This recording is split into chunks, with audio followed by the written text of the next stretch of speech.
Equity Mate. I will say this about investing. Everything you do learn is cumulative. What I learned at 20 is useful. Welcome to another episode of Equity Mates, a podcast that follows our journey of investing. Whether you're an absolute beginner or approaching Warren Buffett status, our aim is to help break down your barriers from beginning to dividend. My name is Bryce, and as always, I'm joined by my equity buddy, Ren. How are you going? I'm very good, Bryce. I am very excited for this interview. We've got one of the biggest names in Australian business. We do. And no, you'd always tell me that you're the biggest name in Australian business. I think this name might be bigger. It is bigger, Ren. It is bigger. It's our absolute pleasure to welcome to the studio Mark Bouris. Mark, welcome. Hey guys, Bryce, Ren. It's interesting to be on the other side of the mic for a change. Yes. Yeah, I don't do many of these, so I haven't done one of these for so long, so it's going to be fun. So Mark is an Australian businessman who is best known as the founder and chairman of Wizard Home Loans, Australia's second largest non-bank mortgage lender behind Aussie.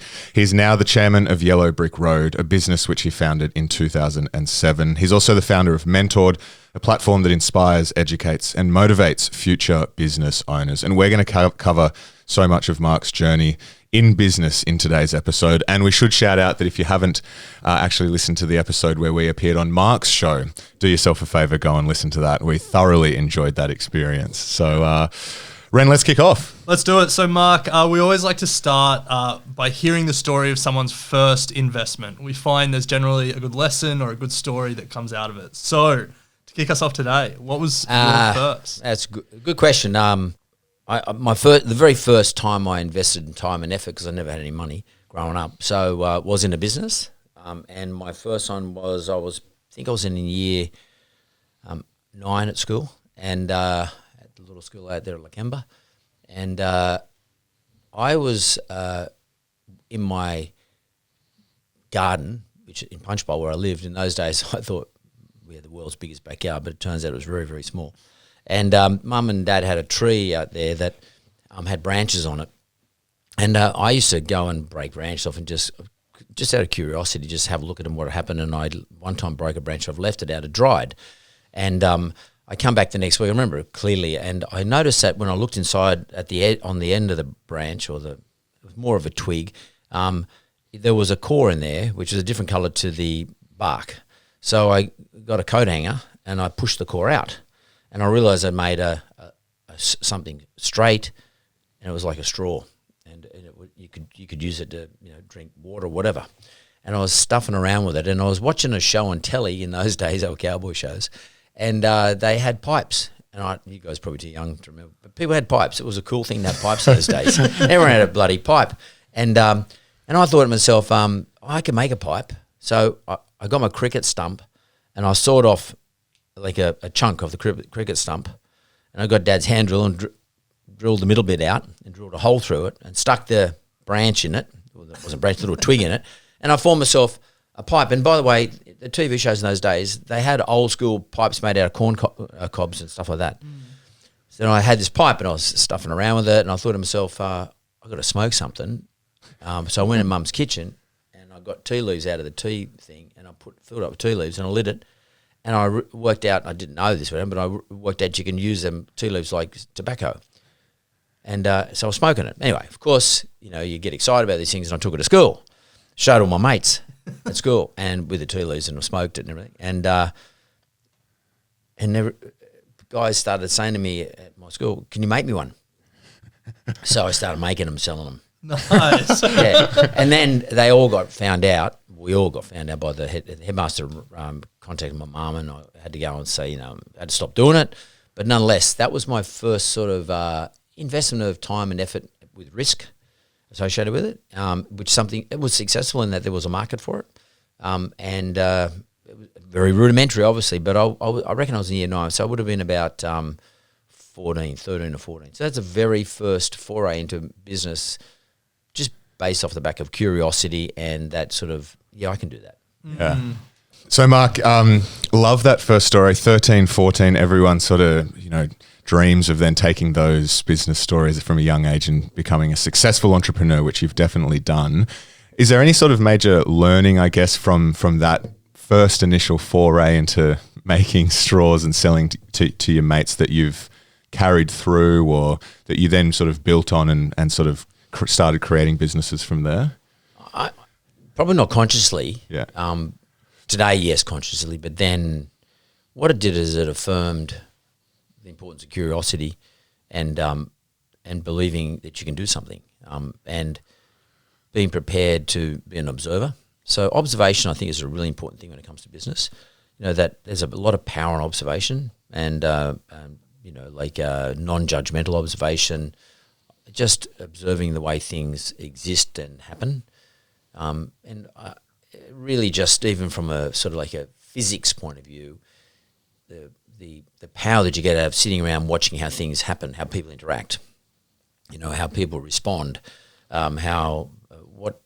what creates interest, and then just saying to yourself, well, how can I improve on that, or how can I actually do that, compete or not compete, participate. So, you know, in life there's some people who just participate and they never shut the fuck up, and there's some people who observe but they never talk. This, and I think, you know, to answer your question, if you're in business, if you want to be in business, and you've got to learn to blend those two things, observe and participate, then observe and then participate. It's a mix of the two, but the two are very powerful when you bring them together. And there's no getting excited, or there's no being passionate, all that bullshit. To me, that's all bullshit. It's quite logical, it's deduction based, and it is dispassionate. You nearly got to go about it in a dispassionate way, in a physics sense. Like, you know, Isaac Newton observed his three laws, his immutable laws of motion, which still exist today, came about through his observation. So I think that's really important. Well, if Newton has three laws, I think you could add a fourth immutable law, which is that Australians love residential property. And They sure do. You observed that law and started Wizard Home Loans in the mid-90s. Can you tell us about the inspiration, the observation, and then the participation that really got Wizard off the ground? Well, that's a really good question. I never really thought about sort of framing it that way, or framing the narrative around that. But when I think back about it, the first thing is that I would just say to you is that I was always observing capital markets. So the Wizard business, the Aussie business, the Rams business, and others, there were many others, were premised upon or prefaced by one really important factor. That was deregulation in the lending market. That is, they had an inquiry similar to the inquiry that the Treasurer is now calling for in relation to the Reserve Bank. There was an inquiry back in the called the Campbell inquiry, which sort of made some recommendations around lending in this country that it should be deregulated. And Keating was the one in the end who did it. And the deregulation basically meant that people other than banks could lend money. So people like Wizard and all that sort of people.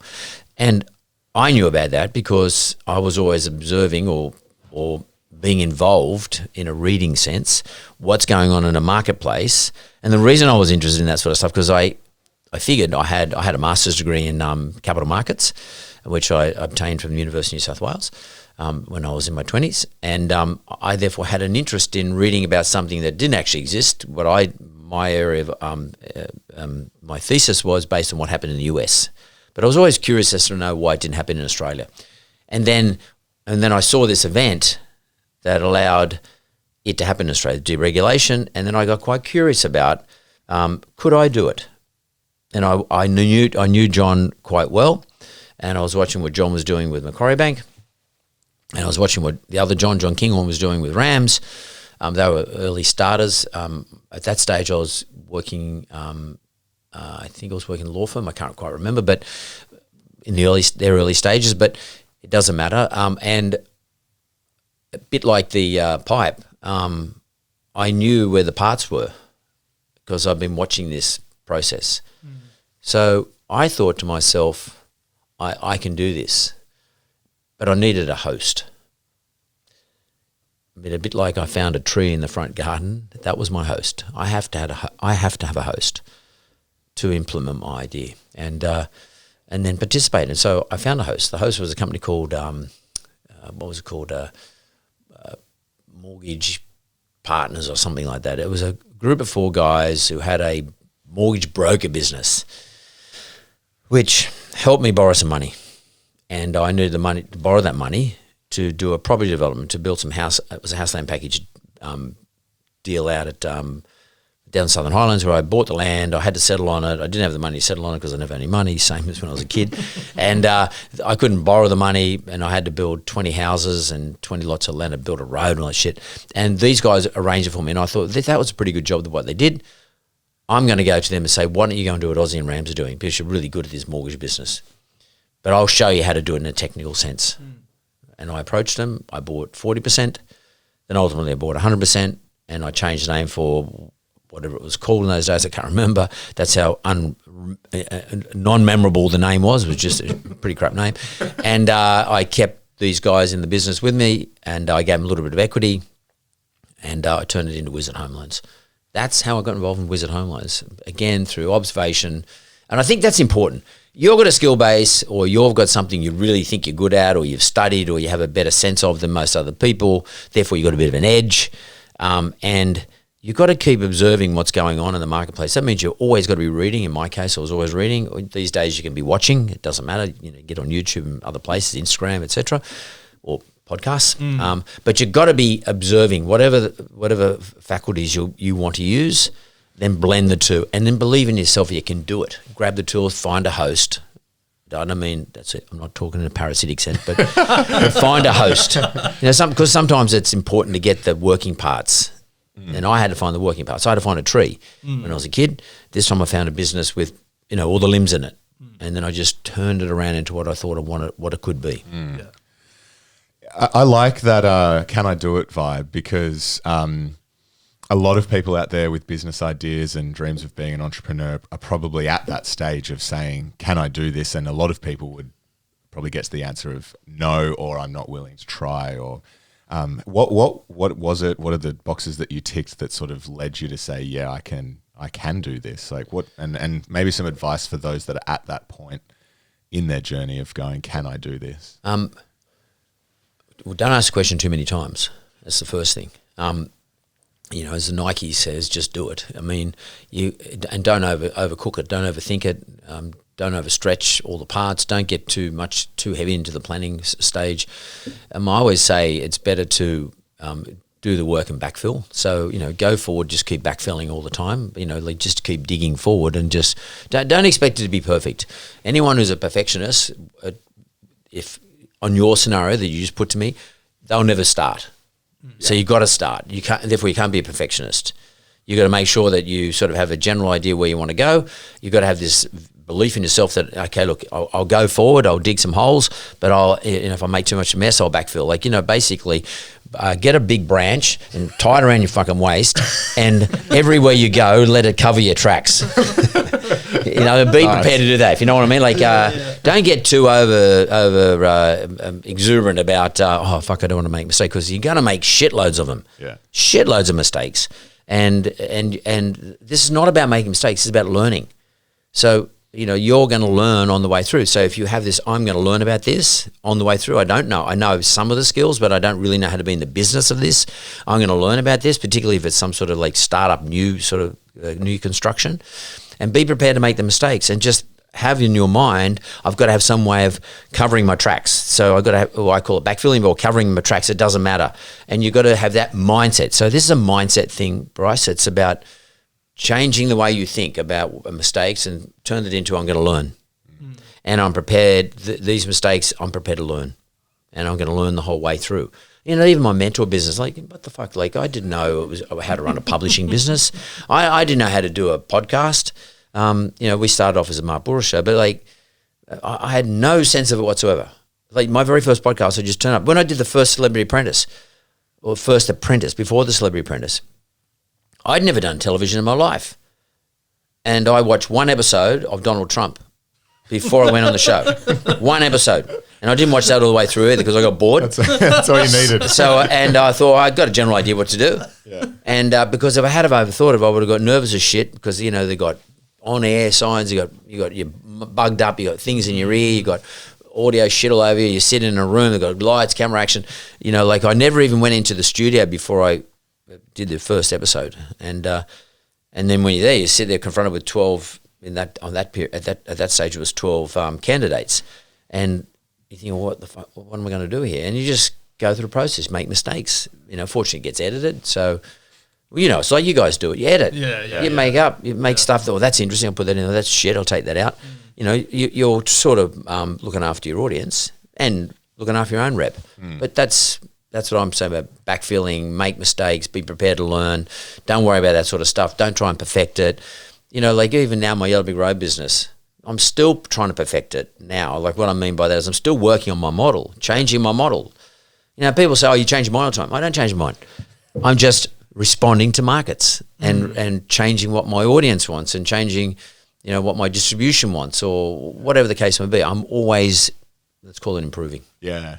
Love that. Yeah, love that. So you founded Wizard in 96. In 2004, you sold it to GE Money. General Electric. Yeah. We're fascinated by this idea of the right time to sell because it can be hard. And, for 8 years, you would have been working on this business, building it. It would have been your baby. And in 2004, you decided it was the right time. Talk us through that. Well, from 96 to 98, I only had 40%. So I actually didn't work in the business at all. I was just an investor. So I sort of sold my house, and the money I got from selling my house, the business used that as working capital and to do some other things like sponsor New South Wales and stuff like that. So I didn't really start getting into the business until about 98, and because we had a dispute in the organisation, and one of the major guys there was a dispute as to how we were going to grow or the speed at which we wanted to grow. My view was I just want to grow as fast as possible, and I said therefore I'm going to lend the business $250,000 to sponsor New South Wales and the state of origin. He was against that, so I bought him out. And then I bought everybody out, and then Is that how you resolve disputes? Basically. Well, the dispute got quite bad. Like he actually got managed to get an injunction against us for trading, and the judge ordered us to go into mediation. So it was pretty heavy, but I bought him out, and then I took control of the business. So it was around 98 that I got fair income involved in the business, because at that stage I had too big a percentage not to be involved. And he was sort of like the managing director, so to speak, of the business. So he's gone, so someone had to lead the joint. So I sort of stepped into it more so in those days. So 98 to 2004. In terms of, to answer your question, Ren, how do you know when to sell, or do you plan to sell all the time? I take the view from day one, you've got to be ready to sell. So therefore plan to sell. So think about who could be the buyers. So let's say your business, for example, there's no point saying, now someone might come to you tomorrow and say, we want to buy your business. So you're always saying, I'm building the business to sell. So therefore you got to ask yourself the question, how much would I want for it? So if I'm going to sell next year, do I want X amount of dollars for it? Do I want $50 million for my business? Then if my business is worth I would sell for $50 million. For my business to be worth $50 million, what is the multiplier that the industry applies to businesses like mine against my revenue? So let's say in your industry, it's you're a publisher, broadcast. Let's say it's and growing. Let's say it's a 5-time multiple. So if you want to get 50 million, you've got to be making 10 million a year, for argument's sake, or earning 10 million a year. So in 2 years. So then you say, okay, well, we're making 5 million a year. That means we've got to double our revenue. So to get it to 10. At which point it will be worth 50. So how do I double my revenue from here to the next 12 months? Have I got to spend more money on advertising? I've got to have greater distribution. I've got to get better guests. I've got to put in, if we're doing 1 podcast a week, I've now got to do 5 podcasts a week. I've got to do 10 podcasts. What have I got to do to get the revenues up? And that's how I always look at stuff. Yeah, okay. So when Kerry got involved in my business in 2000, And just for context, Kerry Packer invested in Wizard. Yeah, so Kerry bought 50% of my business before he bought, just before he gave me the check and put the money into the business. He said to me, I want this business to be worth in 5 years' time $500 million. Okay. And I thought, what the fuck? How do you do that? What valuation did he invest at? At 25 million. Wow. Okay, so he wanted you to 20x it in 5 years. So yeah. Yeah. So I had to do a 20 timer. Yeah. Yeah. Okay. Yeah. So That's it. And you don't say no to Kerry. no, but I thought it was a bit crazy. But he knew more about this sort of stuff than me. And he didn't say he wanted to sell. He just said, let's assume, put ourselves in a position let's put ourselves in a position every day between here and year 5 that we could sell for 500 million in year 5. Wow. Not that I want to sell. And these are called liquidity events when you have shareholder agreements. And big shareholders come in, they always want a liquidity event. They say the liquidity event's going to be in 5 years' time. The liquidity event basically means we sit down, all of us, and we sit down and we agree we list, we sell, or we stay. And that makes sense. That's what most big investors want. So his view was, here's my liquidity event. Will happen in 5 years' time. We'll sit down and work out whether we sell, list, or stay. He didn't care which was he wasn't saying we've got to sell. But to do that, you've got to say, okay, well, what value would we sell at? What value do we want to have? It makes you start to think about these things, which you would not ordinarily think about. Otherwise, you just get caught in the weeds every day, doing what you're doing, and you don't have a bigger strategic thought sitting around you. So in everything you do and plan should be around when do I want to exit and what price do I want to get and how do I work backwards from there? So you build your budget off the back of that. So that's what we did. We built our budget off the back of that. And, do we need to make acquisitions? Do we need to grow through acquisition or could we grow enough organically?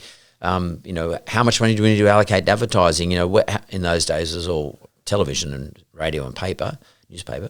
But where do we get our best bang for the buck? Everything we did was around that process, everything. And so I didn't know when was the best time to exit Renault. I had no idea. But we always, from day one, were building it as if we were going to do an exit. And the reason I knew to exit was the valuation we got offered was exactly what he said. Yeah. And it was 4.5, 5 years from the time he and I got together. So I thought, well, that seems to be right. And also the market was getting a bit tricky. So, it's about trying to get out at the best time. It's hard to arbitrage markets, but it's about trying to get out at the height. So there was, the property market was on fire until about 2004. Yeah. It started coming off about 2005. I could see it. I'm a good indicator because my businesses are a good indicator because applications started to drop off. Yeah. People stop buying property, therefore because they can't borrow as much for some reason. Interest rates might be too high, like they're going now. Or alternatively, we start to see purchase prices not increasing, and we get a good look into the residential market. Yeah, and I could see that it was happening. And our Australian property market, post my sale, just dropped off the cliff until it hit 2008 when the GFC occurred, which really dropped off the cliff after that. But so we were first out. Yeah. Yeah, you look back in history and you see GE Money entering Australia, wanting to make a big acquisition, buys Wizard, and then 3 years later the GFC hits. Great timing for you, terrible timing for them. Well, don't forget that GE generally was already in the Australian market, and GE was the world's largest consumer finance company.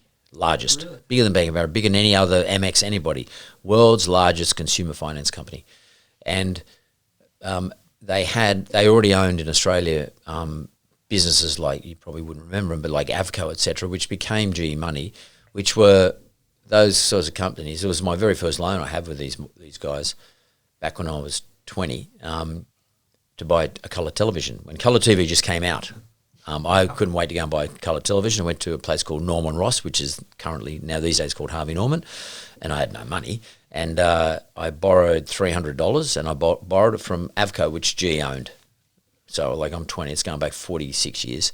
And I worked out the interest rate by the time I paid it off, and I paid 35% interest. But I didn't give a shit because I got a telly. For me, I had a colour TV, and TV then stopped at 10:30 at night. So I would literally, So I would literally, it was only 9, 10, 7 ABC. That's right. And I would watch television all day just to see this colour. It wasn't a great colour, but I would do this. And so G was already here. Okay, yeah. And look, it's funny, I'm not a superstitious dude, but and I'm not the universe and all that shit. But what I remember is this. Kerry said to me, he said, not only have we got to have a price we would sell for in 5 years' time, we've got to find who the buyer is. So you got to know, you got to build the business to suit a buyer. You know, and let's say you're a publisher, you might be saying, well, maybe News Limited might want to buy me, or maybe Channel 9 want to buy me, you know, part of the Fairfax mob or whatever. You know, you've got to find a buyer, and why would they want to buy you? You know, then and what have I got to do to build it for that particular buyer so that that becomes attractive for that buyer, or at least not unattractive. And I remember, and as I said, I was always I read everything in those days, especially about my game, mortgages. And I remember reading the paper, and there was a guy called Don Argus who was those days was a CEO, very famous CEO, banker of National Australia Bank. And Don Argus was in an interview, just like we hear the CEOs of the big banks today. And the question by the AFR, the Financial Review journalist, to him was this: what keeps you awake at night? You know, like which competitor coming into this marketplace could completely fuck up your business? And right now, the same question gets asked by journalists to the bosses of the big four banks in particular, and the answer is Amazon, Google. They worry about that. Then the answer was, Argus said, someone like General Electric coming to Australia and participating in this marketplace, because the GE balance sheet was massive. Yeah. World's largest company at the time by market cap. Its market cap was greater than every Australian company, including BHP and the banks, added up together. Really? Wow. In 2004. So it was massive. So it had the capacity to take on the Australian banks, who made a fortune. It was just like they were the most profitable banks in the world. And I remember reading that Don Argus say that. And to be honest with you, I didn't really know much about General Electric when I heard Don Argus say that. But it did stick in my mind. It did make me go and start doing some research. And then I worked out that GE owned a mortgage insurance company in Australia called Genworth. Changed its name later down the track, but it's called Genworth. It was the biggest mortgage insurer in Australia. So every deal we did at Wizard, we used to have to get mortgage insured through a company called Genworth. So I made sure that I met the guy who ran this in Australia. And then, and his name was Tom Gentili. And so they had the biggest mortgage insurer in Australia. They had all sorts of other stuff in the country, in Australia. They're the biggest aeroplane maker, for example, in the world. And I got to know Tom, and because we did business with him. We were one of the biggest non-bank suppliers of mortgage insurance requirement to them. And I started to discuss this, Tom, like, you know, at some stage I'm going to want to get out of this business. What's your interest? And I knew that what would worry him is if I went to a bank, that he would lose all the mortgage insurance business, because the banks didn't use GE, they used somebody else. Yeah, okay. And especially St. George Bank, for example, they self-insured. So they did it all through Singapore. They had an insurance policy, which they sold then off into Lloyd. So so again, observing the marketplace and sort of then knowing where the host is. And the host was GE, so to speak. I just had to get them interested. Yeah. And they were interested. Yeah. And then In a big way. a big way. But I told Kerry, and now Kerry said, I don't want to sell. Oh, really? Yeah, no. Originally, Kerry didn't want to sell. He wanted to buy. What? Okay. So he owned a thing called Challenger at the time, the Challenger Group. Yeah. And he wanted me to, when I put that to him, he said, well, you sell it to me. Sell it to the Challenger Group. And I'm going to make you chairman of the Challenger Group, and I'll give you shares in Challenger. Okay. And I'm sitting there, I'm thinking, shares in GE or shares in Challenger? I think I'll take the shares in GE. Yeah. By the way, it didn't turn out to be such a great outcome. I Because was going to say, I hope you sold. no, I didn't. I got caught in the GFC. Yeah, right. Yeah, I mean, I still sold and it's still well. Don't worry, but I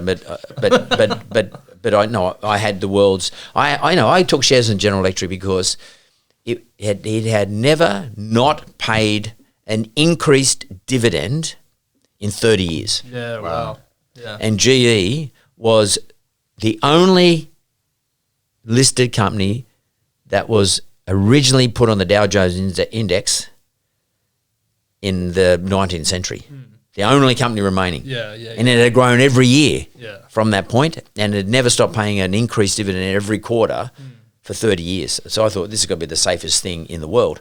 But what I didn't realise is if a GFC came, which no one knew would happen, but their them being the world's largest, therefore becoming the world's most exposed. Yeah. So they lost their credit rating Yeah. as a result of it. And they were there's only 6 AAA rated companies in the world. Really? Today's only 5, I think, and GE was one of them. But when the GFC hit, because of their exposure to the consumer finance market, GE lost its credit rating. And then their price collapsed like pretty much straight away. Yeah. So you sold in 2004. In 2007, you start Yellow Brick Road. And I am fascinated by this idea of entrepreneurs going again. You had probably more money than you needed, and you could have done anything. You didn't need to work, but you could have started a business in any field, and you decided to go back into the property home loans space. And I'm fascinated by entrepreneurs that for love or for passion or because they have an edge in this field, they go again in the same field. So what was the thinking there, and starting a real estate focused business in 2007, how did that go? Well, the reason I started it's a little bit more to the story, because in those days, from 2005 to 2009, James Packer and I had a joint venture with General Electric outside of Australia. So G bought Australia and New Zealand from me for Wizard, but James and I kept the rights everywhere else in the world. All right.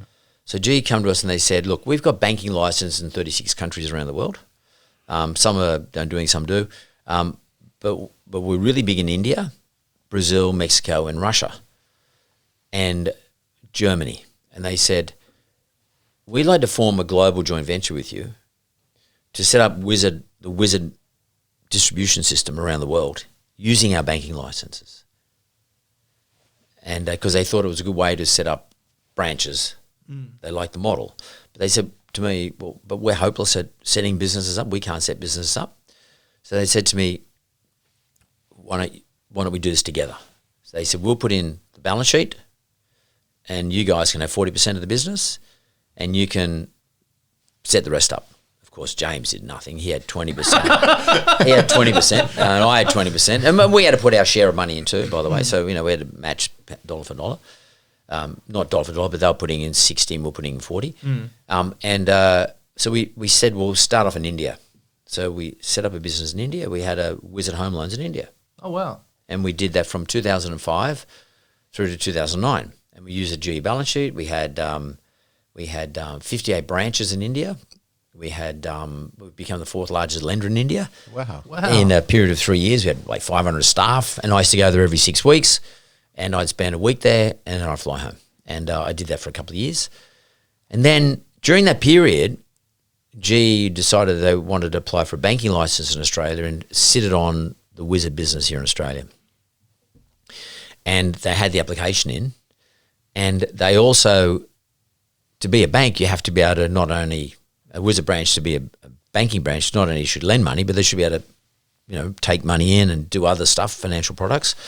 But G, again, didn't know how to do that. They said to me, look, why don't you set something up which is on the other side of the ledger? So it's not lending money, but it's planning, wealth advice, wealth products. So I said, okay, I'll set up this thing called Yellow Brick Road. So Wizard is your branches. The idea was you walk into Wizard branch, you go to Wizard on the left-hand side, for example, to do your mortgage. And if you go on the right-hand side, you get your financial planning done. Yeah, right, okay. So I set it up. Yeah. And they said, if we like it enough, we'll buy it off you. There's no downside. So I set it up. That's what I did. That was the whole reason about Yellow Brick Road in 2007. And to do it, I went and bought accounting practices. I went and bought financial planning businesses. I went and bought insurance broking businesses, the whole kit and caboodle. The objective was to continue to run the Wizard business globally. And our next stop was Russia. And then after that, we were planning to go to Mexico and Brazil. But then, and we had this financial planning business called Yellow Brick Road. But it did no mortgages. It wasn't allowed to do mortgages because I was the chairman of Wizard in Australia still. GFC hits. G says we're out of everything. We don't want to be in India anymore. We're going to sell the Wizard business in Australia. We're not interested in Yellow Brick Road. Jeez. And fuck, and plus my shares are like going south. I'm like, geez, this isn't good. So sometimes self-interest is a really important factor in what you do. And because I didn't know how far the share price would go down. I had no idea what was going on. Like, no one knew at the time. It's a bit like what everyone felt in COVID when no one knew what the outcomes were going to be. So I thought, well, I'm going to take an insurance policy out here. G released me from all my obligations, which meant I could go into mortgages. And that was in 2009, February 2009. Yep. As a result of being released in February 2009, I then took Yellow Brick Road into the mortgage industry, literally like the day after. And the financial planning staff and all the other stuff, insurance, it wasn't really my go, but I kept that wealth piece going. But my main objective was to lend money. And I can now use my model that G was and me were running, rolling out in other places in the world. I've used my model here in Australia. Wizard, the business in Australia, got sold to Aussie and CBA together. They bought it. They closed Wizard down and rebranded all the Wizard branches Aussie. And today CBA still owns the name, and I've tried to buy from them. They won't sell it. They won't release it to me. And as a result of that, I was able then to set up the Yellow Brick Road. Effectively, it was too good an opportunity. I could set up Yellow Brick Road and take the place of Wizard. Yeah, that's all I did. I was just sitting there looking at me. So why wouldn't I? I mean, it was in the middle of the GFC. Not a great time to start a financial services business, but it doesn't matter. Like it turned out to be a really good outcome. So sometimes the best time to do things is when it's a shit time. Yeah. The tide's completely out. Yeah. So, Mark, you're in the publishing business as well, which you've mentioned with Mentored. And, we've had the pleasure on coming on one of the podcasts, but it's a platform designed to inspire and educate future business leaders. You've spoken to plenty of startups around the country. I'm interested to know, what are some common struggles that you often come across with startups, or potentially some pitfalls or things that startups overestimate when they're kicking off? The biggest one is patient capital. Money, but money that's not looking for a return straight away. And generally speaking, they're always trying to raise money. Fortunately, some startups can self-fund. That's a different thing. But I'm talking about most startups, especially tech ones, can't self-fund. And generally speaking, the mistake, let's call it the illusion that they sort of operate under, is that I'll go raise money when I need to. But when you need to raise money, generally speaking, you can't raise money because it's pretty fucking obvious to everybody. You know what I mean? Yeah, so like right now. Yeah. Yeah, you know what I'm saying? Yeah. If you're better off, but when you don't need to raise the money, generally speaking, if you go to the marketplace, the thing that's going through your mind is, I don't want to dilute my equity. Yeah. I don't want to give anything away. Well, so what do you do? That's the time you do it. You do it. You buy the bullet. You're better off having a smaller percentage of a bigger business that will survive than you have a big percentage of a smaller business that might struggle if it needs cash flow. Because if you can't, there are some people come on my podcast telling me then one of the reasons they come on my podcast is because they might be in the middle of a raise, Series B or Series A, whatever, because they use my platform to promote themselves, which is fine. I don't care. It's cool. It's good. But I always keep in contact with a lot of those people. And I often say to them, I go and have a coffee with them, and I say, listen, how much are you trying to raise? They say, 3 million. I'm at $1.5 million. I say, close the raise. Take the $1.5 million. Kerry used to say to me, the money's on the table, take it off the table. Don't ever leave the money on the table. Yeah. Ever. Yeah. Don't think that you're going to get 3 if you've got only got 1.5. I mean, if it's like oversubscribed, that's different. But it's all about global liquidity. I mean, one thing you got to remember, I would say to people, you got to remember is the world has a certain amount of liquidity, just the whole world, okay? And unless governments are printing money, but they used to, that's stopped, okay? That liquidity is a constant, and it just moves from asset class to asset class, wherever the greatest return is relative to the risk. And if we got, for example, we've just gone through this, really low interest rates, like ridiculously low interest rates globally. So people were saying, I'm prepared to take a bigger risk. So let's put 10% of my portfolio or my family assets or whatever it is into startups. Because, and if I'll take a view that 1 out of every 10 might kill it, go really good, which means I can increase my total portfolio yield. But when interest rates start going from 0.1% or less, when if you're putting your money on deposit at retail, but now to 3%, you say, wait a minute, I'll just take a rest. I won't put any more money into startups, and don't think you'll ever arbitrage those processes. When the money was available, there was liquidity everywhere in the world, and you didn't need the money because everybody was like manna from heaven, just fucking falling all over you. And then the moment things are dropping, you go, shit, my sales are no good. I need some liquidity and more cash flow, and that's the worst time because you might get it, but you might get screwed. Yeah. And if you thought you're going to give away equity before, you're going to give away more equity this time. So that was a thing that I learned from Kerry. We had two other partners. Not in the beginning, but we got to a point we were growing so fast and so big. We got two bank partners in two global international banks, not Australian banks. And on each occasion, we had to give equity away. But Kerry said, so what? Look at the valuations we're getting, and they're putting the money in. We don't have to put the money in. We're talking about large sums of money they're putting in. Allowed us to go make acquisitions. So we grew at a much faster rate than we would ever grow. And that's something I learned from him. And maybe him as a gambler, he was famous for this. If he was winning big, the casinos didn't like it.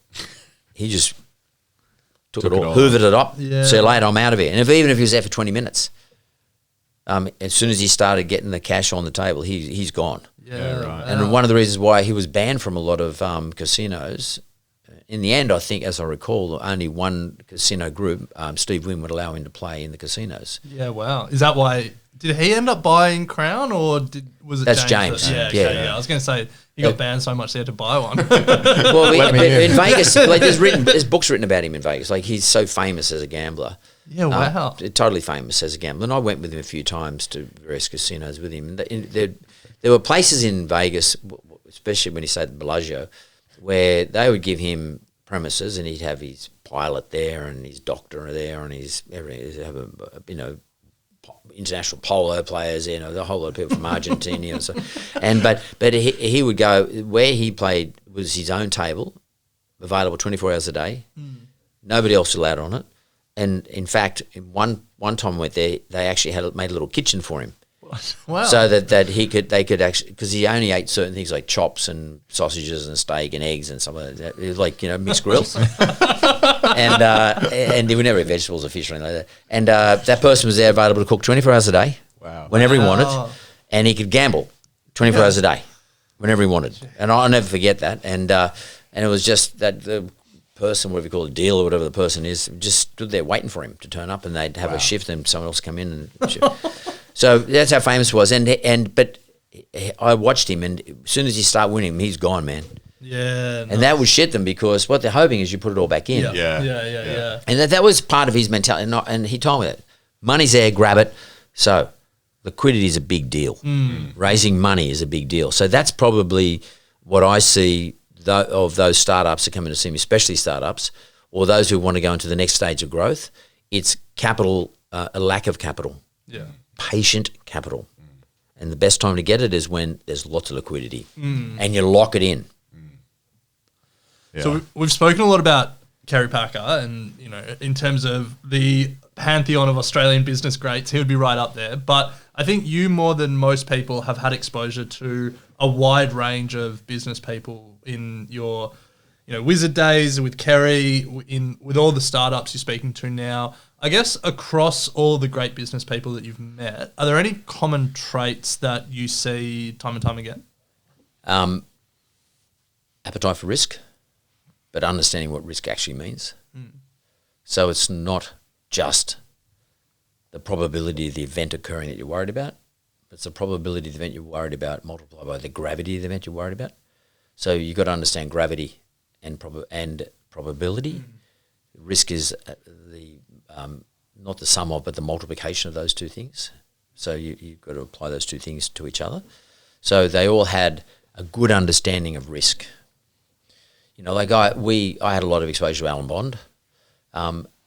Something that, of course, he went to jail and he did the wrong thing, etc., whatever. But the guy, a common trait of someone like him, Now, I was at a law firm, we represented him, and all his people. Unbelievable vision. Now, like if you go up the Gold Coast now and you go to Robina and you look at the university, Bond University, and then you look at the whole suburb of Robina. I've never put two and two together before. That's him. Yeah, right. Okay, there you go. He did that, right? Yeah, but yeah. he also created like a city. Yeah. So Robina was nothing. It was nothing there. And Robina today is like heaps of people. People live in houses and parks and schools and shopping centres. And it's like a big deal. Like it's one of the best parts of the Gold Coast. And his vision, like if he had told you that vision back in 1985 when he started this whole process, I remember it. You'd have said you're mad. Like it's hard to see into 2022. Like that's Nostradamus stuff, and but he did it. Yeah, that's his thing. I mean, so a great visionary, John Spalvins, who controlled the Adsteam Group, David Jones, Adsteam, Penfolds Wines, Brickworks, Woolworths, Industrial Equity Group, the biggest. He would have been the biggest employer in the country in the late 80s. Yeah. Which again, I was at a law firm doing his work. John Spalvins, massive visionary.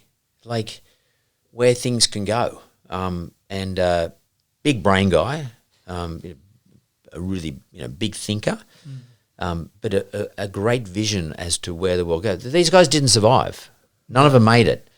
They made money. Don't get me wrong; they made a lot of money, but they didn't actually get to see the vision out. But the vision actually happened. Those things they envisioned actually happened, so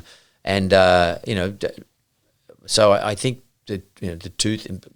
A great imagination. And there's a thing that I always say, fear is the great thief of imagination. If you're a person who's overconsidered and fearful, then your imagination will be diluted. Now, I'm not saying these guys had no fear. I'm not saying they're fearless, but they didn't let fear get in the way of their imagination. So they managed to control their fear, to allow their imagination to open up and broaden out. And I think they're some of the traits. They're those traits. I mean, they all work really hard, but every one of them is pinned to their business. Yeah. Every one of them had either extraordinarily agreeable families and spouses and kids and what have you, or got married 3 or 4 times. It doesn't matter, same deal. But they were, they were pinned to their job. Yeah. That was their thing. That was their hobby. That's what I loved the most. I don't want to call it passion. It's too weird a word. But they were just stapled to their business in everything they did. Everything. They weren't saying, "Well, let's have balance." Balance in my life. I got to go and play golf or got to go on annual holiday.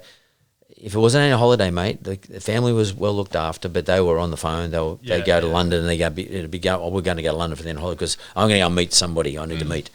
Like everything was around business. Yep.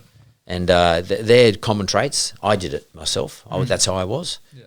Everything I did was around my business, and I ended up getting divorced 3 times. So 4 kids, 3. I just wasn't able to. I expected too much of my spouse. Yeah. To be frank with you. But a lot of times these guys have survived, but that's because, maybe their spouses are older or just different era of people. But that's a common trait or a uniform trait or universal trait that I've seen in all these individuals. The guy who was the boss, Dave Nissen, who was the boss of GE Capital. So GE Capital, which was a subsidiary of General Electric, was their most profitable business. It used to make after-tax $3.5 billion every year. GE Capital was established by a guy called Dave Nissen. He was the CEO of GE Capital. Same deal. Same type person. Absolutely stapled to the business and had a massive vision when he first started GE Capital up as a nothing to becoming, the world's largest financier of airplanes or airplane engines, the world's biggest financial institution for consumers. Sure, the GFC occurred and it killed that off. But it doesn't matter. He still achieved it. It doesn't mean it's going to live forever. But his vision was right. Well, Mark, we unfortunately have just about run out of time, but Just about. Just about. We got time we for one always more. try and squeeze. There's always one more which then question. leads to another one, which then leads to another one. You've got your finger on the pulse when it comes to Australian property, that's for sure. Ren and I aren't in the game at the moment. Have been obviously priced out for the last few years, and We're going to need a GE style we're going to exit to be able to afford anything. Yes, yes. I hope you do. There's a lot of headlines that property's cooling, not only here, but in some of the hottest markets around the world. And when we say cooling, we're seeing like 0.1% in Sydney. Like, wow, that's bugger all. What are your views on property market here in Australia, and then the flow and effect to the banks? For those listening and thinking about it from an investing standpoint, from equity markets, what are the flow and what are your thoughts on the banks here in Australia? Just kind of a way to wrap that up. Okay, I think as this is not advice, obviously, but it's just a personal view. But when it comes to banks, I think investing in banks, if you just watch their pricing, I think the banks will make so much money out of this cycle in the next 12 to 18 months. It's not funny. They're just going to make so much money because this is a period where they can increase their margins. They can actually advertise and everyone else can't afford to advertise. But they can take market share big time, which is, like look at ANZ's having a tilt right now at Suncorp. This sort of activity is perfect for their banks because they've got big balance sheets, very sustainable, massive back books that just generate income.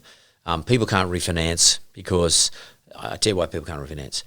One of the big issues is for a bank, or me even, in my business, we have what they call a back book. In other words, you have a book of mortgages where we lend money to people, right? As the banks have the biggest books of mortgages in the country. Most of the money they derive from a mortgage comes from the back book, not from a new loan.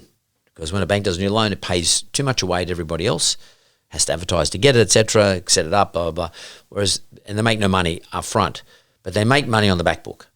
So the biggest danger to a back book is refinancing. So we've just gone through a massive refinancing period where, you're with Westpac and CBA comes out with a better price and the broker refinances you into the CBA. Westpac loses part of its book, but at the same time, Westpac refinances CBA. They're all refinancing each other. We all were, right? So our back book was getting beaten up a bit and we're actually losing the length of period for which we hold a loan as an asset class. Now, the net present value, which is really important to us, one of the biggest factors in an NPV calculation is N, the number of periods. So you want to extend the period of time you own this asset, okay? So, if people who do an NPV calculation, it's not that sensitive to interest rates, it's more sensitive to time, to N, and principal. So the amount of money you lend, the amount of the asset, the amount of money you lend. So I do see the amount of money that we lend going forward being less. But as I said, that's not that important over the next 2 years for the banks. So the P in the NPV piece will be slightly affected going forward. But in the terms of the back book, the only time if principal can be reduced, that is because interest rates are really low and people are paying off their mortgage faster. But guess what? Interest rate is going to be really high. So people will not be reducing P in the NPV calculation. In terms of N, the number of periods, that's going to extend because if I look at you, Ren, and you come to me and you got a loan with Westpac, let's say you got $1 million loan with Westpac today. Let's say your income has been the same for 2 years. Yeah. And you come to me and you say, Mark, I want you to refinance my Westpac loan because your interest rate's lower. I say, okay, cool. Tell me your income, tell me your expenses. Well, first thing is your expenses have gone up. Everyone's have. Yeah. Okay, so you're going to have less net for me to assess. Second thing is when I assess you, I'm assessing you on the current interest rate plus 3%. A year ago, I was assessing you on 2% plus 3%, 5%. Now I'm assessing you on 4.5% plus 3%, 7.5%. That means I'm going to lend you less money. Yeah. So which means you won't refinance because you can't borrow the $1 million that you owe Westpac. Yeah. You can only borrow 900. Yeah. So that means Westpac will not be getting refinanced, which means the period for which Westpac holds an asset will be no longer. Yeah. And that's going to last right through this high interest rate period, which means the NPV of the bank's books are going to get bigger and they're just going to have money cash flow just falling off. It costs them nothing to maintain a loan. It's like $50 a year or something. It's all because it's all electronic. Everything's electronic. You're not going to the bank with a check and making payments. No one's taking, it's all being done. They're dragging the money out of your account. You've got automatic payments, etc. So to answer your question, I think banks are going to kill it. over the next period. And there might be some scary period where everybody gets nervous about the amount of new business banks can write, and then bank share prices could fall. That might be a time to buy, because I think they're not going to make the money out of the new prices, the new lending. They're going to make the money out of the back book. Yeah. And it's nice and protected now, both in principal and term. So I think banks are going to kill it. Another thing that's really interesting in the moment is if you want to look at the NPV, you look at the interest rate. This is a period rates are going up. Everyone can hide. So I got a back book where I lend everybody the money at 2.5%. The interest rates go up. The Reserve Bank puts up by 0.5%. So I might say I'm putting up to 3% generally, but I might put my whole back book up to 3.05%. Pick up another 5 basis points. If you've got a huge back book, mate, the amount of money you may at a point, that extra 5 basis points, not 50, extra 5 basis points is crazy. And that's when banks make their money. So I think, to answer your question, bank stocks, particularly the big guys, is going to be a really good investment going forward. In terms of property market, prices have to come off. Normally, our normal cycle is when interest rates go up, we don't get that much of a price reduction. But because we're coming off such a low base in interest rates, and we're going to project it to be so high, so I saw Commonwealth Bank, ANZ Bank come out yesterday saying we're going to have 0.5% increase every month to the end of the year. Oh, wow. Every month. Yeah, okay. August, September, October, November, December. Yeah. I saw Commonwealth Bank saying we're going to have 0.5% next month, 0.5% the month after, and 0.25% the month after that. I've seen so that's 1.25 to take us up to 2.6% cash rate, which is around variable rates being around 5.5%. So, as a rule of thumb, generally speaking, in new lending, for every 0.5% interest, every 0.5% that an interest rate increases, we the lenders will lend you 5% less. Okay. Wow. Yeah. Because the assumption there is that your income is like same as it was before, and we're also assuming that your cost of living is the same. Well, in fact, it's gone up. So we'll lend you 0.5% less. So, if they go up 2%, that's 4 times 4.5%. That's 4 by 5%, that's 20% reduction. Yeah. Now, there are 3,085 sub areas in Australia that Core Logic looks at for price rises and price increases. Up until the end of the first quarter of this year, 26% of those 3,085 sub areas in Australia had a reduced price. Yeah. Last month, just for the month, in June, 46% of them went down. Okay. So I've never seen this before. So I think we're actually in a really weird cycle where prices will actually come off across the board by this time next year, assuming we have all the interest rate increases that everybody is proposing. If it stops, then if it stopped tomorrow, which I doubt very much, I just want to finish with one thing to underline why I say that the interest rate increases will not stop. 2 days ago, someone from the Reserve Bank, and I can't remember her name, I apologise to her, but she put out a paper, a very good paper, talking about how resilient the mortgage market is in Australia. And I urge anybody to go into the publications, the media section of the RBA, and grab hold of and read it. It's about 20 pages. And she talks about, negative equity in Australia is 0.1%. Pre-pandemic was 2.6% in Australia. That's right now, notwithstanding the rate rises. She talks about the amount of $250 billion that Australians have saved during the pandemic, which has never been the case before. She talks about offset accounts and redraw accounts, how most mortgage holders in Australia are ahead of market, blah, blah, blah, blah, right? Really a very good, sensible, data-based logic and deductions based on logic that say that the marketplace is in good shape. Mortgage marketplace in good shape. That doesn't mean that there's not going to be some people going to suffer. Totally, that will be the case. And she did highlight people who borrowed last year and the year before probably going to have some trouble when their fixed rate drops off and they go into the higher variable rates. But that's a small percentage.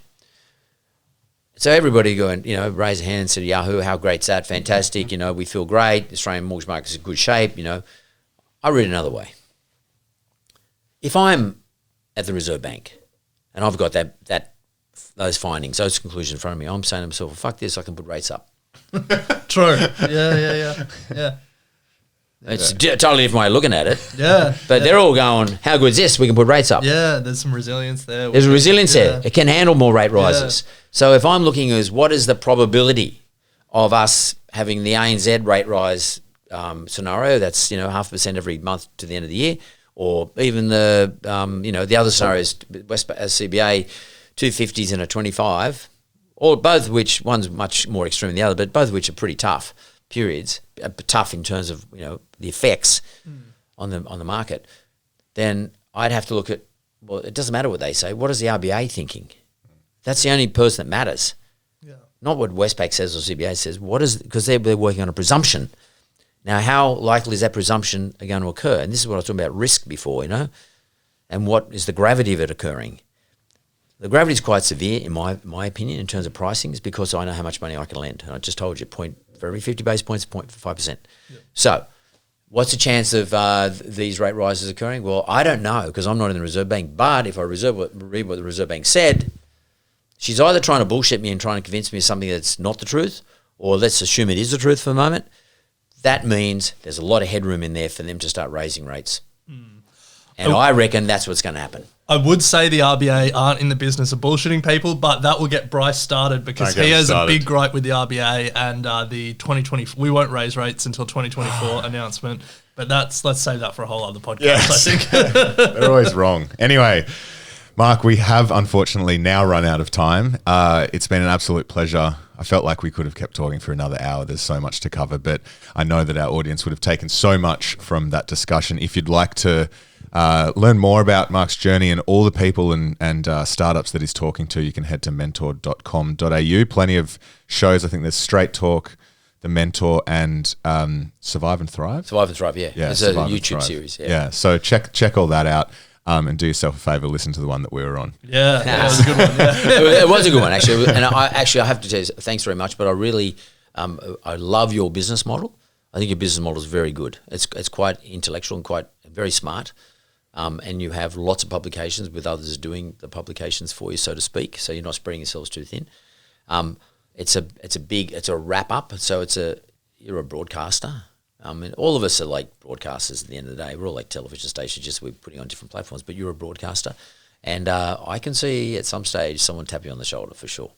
Well, thank you. Right. Hopefully, Love it's that. the GE style tap on the shoulder. Maybe. But thank you so much, Mark. It was an absolute pleasure. That's what. I will say this about investing. Everything you do learn is cumulative. What I learned at 20 is useful.